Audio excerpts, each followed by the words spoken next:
వేల సంవత్సరాలుగా కేవలం ఒక పురాణ కథలాగే మిగిలిపోయిన ఒక నగరం సముద్ర గర్భంలోనే కలిసిపోయిందని మనం వింటున్న ఒక గొప్ప రాజ్యం. మరి ఆ కథ వెనుక ఉన్న నిజమేంటి? దాన్ని తెలుసుకునే ప్రయత్నమే ఇది.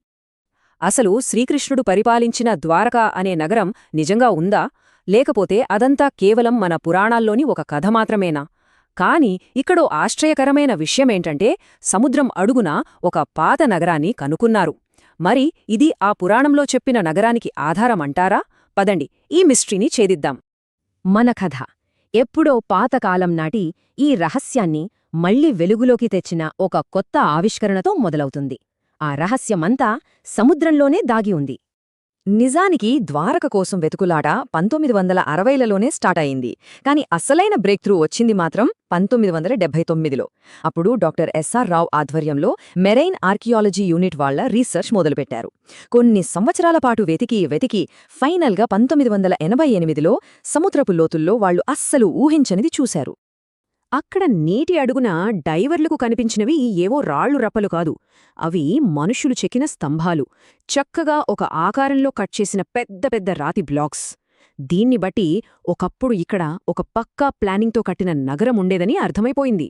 ఇంతకీ అది ఏ నగరం? సరే, ఇప్పుడు సముద్రం కింద దొరికిన ఈ శిథిలాలు ఏ నగరానికి సంబంధించినవి కావొచ్చు అని తెలుసుకోవాలంటే మనం మన పాత గ్రంథాల వైపు ఒకసారి చూడాలి. మహాభారతం పురాణాల ప్రకారం ద్వారక అంటే శ్రీకృష్ణుడు విరమించిన ఒక అద్భుతమైన రాజధాని. జరాసంధుడు మధుర మీద 17 సార్లు దాడి చేయడంతో ఇక లాభం లేదని తన వాళ్లని కాపాడుకోవడానికి కృష్ణుడు గుజరాత్ తీరంలో ఈ కొత్త రాజ్యాన్ని కట్టాడు. శ్రీమద్ భాగవతం ఏం చెబుతుందంటే ఈ నగరాన్ని స్వయంగా దేవతల శిల్పి విశ్వకర్మ ఒక్క రోజులోనే కట్టేశాడట. చుట్టూ రక్షణ కోసం పెద్ద పెద్ద గోడలు, విశాలమైన రోడ్లు, ఇల్లేమో స్ఫటికాలు వెండితో కట్టారట. ఇక ఫర్నిచరంతా బంగారం, వజ్రాలతో చేశారట. అచ్చం స్వర్గంలా ఉండేదన్మాట. నారదముని స్వయంగా చూసి చెప్పిన దాని ప్రకారం ఆ నగరం మొత్తం పక్షుల కిలకిలా రావాలతో, సరస్సులన్నీ రకరకాల తామర పువ్వులతో నిండిపోయి ఉన్నాయి. మరి అందులో ఏకంగా 9 లక్షల రాజభవనాలున్నాయి. వింటుంటేనే మన ఊహ కూడా అందట్లేదు కదా. మరి అంత గొప్ప నగరం ఏమైపోయింది? పురాణాల ప్రకారం అది మాయమవ్వడం వెనుక ఒక పెద్ద విషాదగాథ ఉంది. దానికి మహాభారత యుద్ధంతో సంబంధముంది. కురుక్షేత్ర యుద్ధం అయిపోయాక గాంధారి కృష్ణుణ్ణి శపిస్తుంది. ఎలాగైతే తన వంశం నాశనమైందో అలాగే కృష్ణుడి యాదవ వంశం కూడా నాశనమైపోతుంది అని. కొన్ని సంవత్సరాల తర్వాత ఆ శాపం ఫలించింది. యాదవులంతా వాళ్లలో వాళ్లే కొట్టుకుని చనిపోయారు. శ్రీకృష్ణుడు కూడా తన అవతారాన్ని చాలించాక ఇక రాజులేని ఆ నగరాన్ని సముద్రుడు తనలోకి తీసేసుకున్నాడు. ఓకే, ఇప్పుడు ఆ పురాణ కథ నుంచి మళ్లీ మనం ప్రస్తుతం దగ్గరకొచ్చేద్దాం. సముద్రంలో దొరికిన ఆధారాలు ఆ కథలో చెప్పిన వర్ణనలతో ఎంతవరకు మ్యాచ్ అవుతున్నాయో చూద్దాం. పదండి. ఇక్కడే అసలు మ్యాజిక్ ఉంది.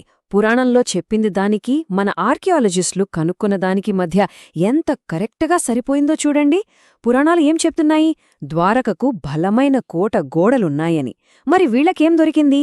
ఏకంగా 550 మీటర్ల పొడవైన రాతిగోడ. అంతేకాదు, క్రీస్తుపూర్వం 15వ శతాబ్దంలో మధ్యధరా సముద్ర ప్రాంతంలో వాడినటువంటి రాతి లంగర్లు కూడా ఇక్కడ దొరికాయి. అంటే బహుశా ద్వారక అప్పట్లోనే ఒక పెద్ద ట్రేడింగ్ సెంటర్ అయి ఉండొచ్చు. కాని కథ ఇక్కడితో అయిపోలేదు. ఇన్ని ఆధారాలు దొరికినా కూడా ఈ పరిశోధనలో ఒక పెద్ద చిక్కుముడి పడింది. అదేంటంటే టైంలైన్. ఇక్కడే అసలు ప్రాబ్లం మొదలవుతుంది. పురాణాల ప్రకారం శ్రీకృష్ణుడి కాలమంటే దాదాపు 5000 సంవత్సరాల క్రితం. కాని సైన్స్ ప్రకారం కార్బన్ డేటింగ్ చేస్తే సముద్రంలో దొరికిన ఆ శిథిలాల వయస్సు కేవలం 3500 సంవత్సరాలు అని తేలింది. అంటే ఈ రెండింటి మధ్య కొన్ని వేల సంవత్సరాల గ్యాప్ ఉంది. అదే అసలు పెద్ద ప్రశ్న. ఇది చాలా ముఖ్యమైన ప్రశ్న. ఒకవేళ ఆ శిథిలాలు కేవలం 3500 ఏళ్ల క్రితం నాటివి అయితే అవి 5000 ఏళ్ల క్రితం నాటి శ్రీకృష్ణుడి ద్వారక ఎలా అవుతుంది?